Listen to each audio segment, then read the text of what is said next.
പിതാവിന്റെയും പുത്രന്റെയും പരിശുദ്ധാത്മാവിന്റെ നാമത്തിൽ ആമേൻ.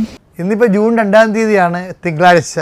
അമ്മേ പരിശുദ്ധമേ, അമ്മേ പരിശുദ്ധമേ, ദൈവമാതാവേ, കൃപാസനത്തിലൂടെ ഞങ്ങൾക്കും ഞങ്ങളുടെ ദേശത്തിനും അമ്മ മധ്യസ്ഥം തേടി തന്ന എല്ലാ അനുഗ്രഹങ്ങൾക്കും കൃപകൾക്കും ഞങ്ങളിപ്പോൾ ഹൃദയം നിറഞ്ഞ നന്ദി പറയുന്നു. അമ്മേ പരിശുദ്ധമേ, ദൈവമാതാവേ, 2004 ഡിസംബർ 7-ാം തീയതി ഉച്ചകഴിഞ്ഞ് 2:30 കൃപാസനത്തിൽ സംഭവിച്ച അമ്മയുടെ പ്രത്യക്ഷപ്പെടലിനെ കുറിച്ച് തിരുസഭയ്ക്ക് സമർപ്പിച്ചിരിക്കുന്ന പഠനരേഖകളുടെ മേൽ സഭാത്മകമായ പഠനം ആരംഭിക്കുവാൻ ഞങ്ങൾ പ്രാർത്ഥിക്കുന്നു.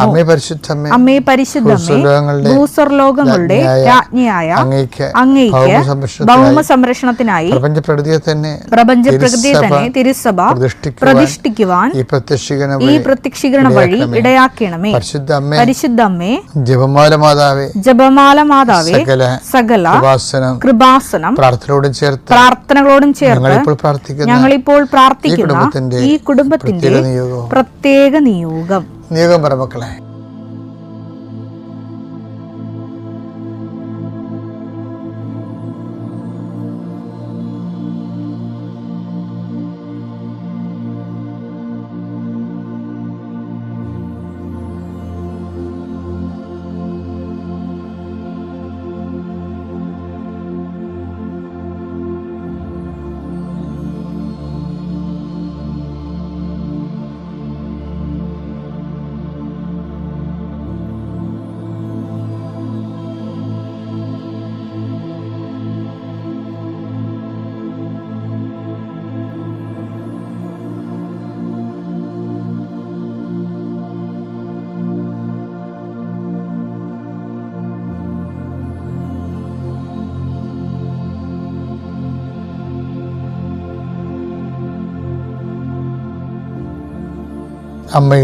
അമ്മയുടെ പ്രത്യക്ഷീകരണത്തിന്റെ ഈ അനുഗ്രഹവേളയിൽ ഞങ്ങൾക്ക് സാധിച്ചു തരുവാൻ കനിയണമേ. വിശ്വാസ പ്രമാണം. സർവശക്തനായ പിതാവും ആകാശത്തിന്റെയും ഭൂമിയുടെയും സൃഷ്ടാവുമായ ദൈവത്തിൽ ഞാൻ വിശ്വസിക്കുന്നു. അവിടുത്തെ ഏകപുത്രനും ഞങ്ങളുടെ കർത്താവുമായ ഈശോമിശിഹായിലും ഞാൻ വിശ്വസിക്കുന്നു. ഈ പുത്രൻ പരിശുദ്ധാത്മാവിനാൽ ഗർഭസ്ഥനായി കന്യകാമറിയത്തിൽ നിന്ന് പിറന്ന് പൊന്തിയോസ് പീലാത്തോസിന്റെ കാലത്ത് പീഡകൾ സഹിച്ച് കുരിശിൽ തറയ്ക്കപ്പെട്ട് മരിച്ച് അടക്കപ്പെട്ട് പാതാളങ്ങളിൽ ഇറങ്ങി മരിച്ചവരുടെ ഇടയിൽ നിന്ന് 3-ാം നാൾ ഉയർത്ത് സ്വർഗത്തിലേക്ക് എഴുന്നള്ളി സർവശക്തിയുള്ള പിതാവായ ദൈവത്തിന്റെ വലതുഭാഗത്തിരിക്കുന്നു. അവിടെ നിന്ന് ജീവിക്കുന്നവരെയും മരിച്ചവരെയും വിധിക്കുവാൻ വരുമെന്നും ഞാൻ വിശ്വസിക്കുന്നു. പരിശുദ്ധാത്മാവിലും ഞാൻ വിശ്വസിക്കുന്നു. വിശുദ്ധ കത്തോലിക്കാ സഭയിലും പുണ്യവാന്മാരുടെ ഐക്യത്തിലും പാപങ്ങളുടെ മോചനത്തിലും ശരീരത്തിന്റെ ഉയർപ്പിലും നിത്യമായ ജീവിതത്തിലും ഞാൻ വിശ്വസിക്കുന്നു. ആമേൻ. സുഖസ്ഥനായ ഞങ്ങളുടെ പിതാവേ, അങ്ങയുടെ നാമം പൂജിതമാകണമേ. അങ്ങയുടെ രാജ്യം വരണമേ. അങ്ങയുടെ തിരുമനസ് സ്വർഗത്തിലെ പോലെ ഭൂമിയിലും ആകണമേ. അന്നു വേണ്ടുന്ന ആഹാരം ഇന്ന് ഞങ്ങൾക്ക് തരണമേ. ഞങ്ങളോട് തെറ്റ് ചെയ്യുന്നവരോട് ഞങ്ങൾ ക്ഷമിക്കുന്നത് പോലെ ഞങ്ങളുടെ തെറ്റുകൾ ഞങ്ങളോടും ക്ഷമിക്കണമേ. ഞങ്ങളെ പ്രലോഭനത്തിൽ ഉൾപ്പെടുത്തരുതേ, തിന്മയിൽ ഞങ്ങൾ രക്ഷിക്കണമേ. ആമേൻ. നന്മ നിറഞ്ഞ മറിയമേ, സ്വസ്തി. കർത്താവ് അങ്ങയുടെ കൂടെ സ്ത്രീകളിൽ അങ്ങ് അനുഗ്രഹിക്കപ്പെട്ടവളാകുന്നു. അങ്ങയുടെ ഉദരത്തിൻ ഫലമായി ഈശോ അനുഗ്രഹിക്കപ്പെട്ടവനാകുന്നു. പരിശുദ്ധ മറിയമേ, തമ്പുരാന്റെ അമ്മേ, പാപികളായ ഞങ്ങൾക്ക് വേണ്ടി ഇപ്പോഴും ഞങ്ങളുടെ മരണസമയത്തും തമ്പുരാനോട് അപേക്ഷിക്കണമേ. ആമേൻ. എൻ്റെ കർത്താവിന്റെ ഉന്നതമായ നാമത്തിൽ, സഭയുടെ അധികാരത്തിൽ, കുരിശിന്റെ അടയാളത്തിൽ 39 വർഷം ഞാൻ അർപ്പിച്ച കൃപാനയുടെ യോഗ്യതയാൽ കൃപാസനത്താര ജീവനോടെ പ്രത്യക്ഷപ്പെട്ട പരിശുദ്ധ അമ്മയുടെ മാധ്യസ്ഥത്തിലെ ലോകമെമ്പാടും ഈ പ്രാർത്ഥന കൂടുന്ന എല്ലാ മക്കളെയും ഞാൻ ആശീർവദിക്കുന്നു. പരീക്ഷ എഴുതുന്നവരെ, റിസൾട്ട് നോക്കാൻ പോകുന്നവരെ, നോക്കുന്നവരെ, കർത്താവരുടെ മനസ്സിന് ഭാരമില്ലാതെ ലളിതമായ ഒരു സന്തോഷത്തോടെ ഇരിക്കാനും ഉന്നതമായ വിജയം കൈവരിക്കാൻ ഇടയാക്കാൻ പ്രാർത്ഥിക്കുന്നു.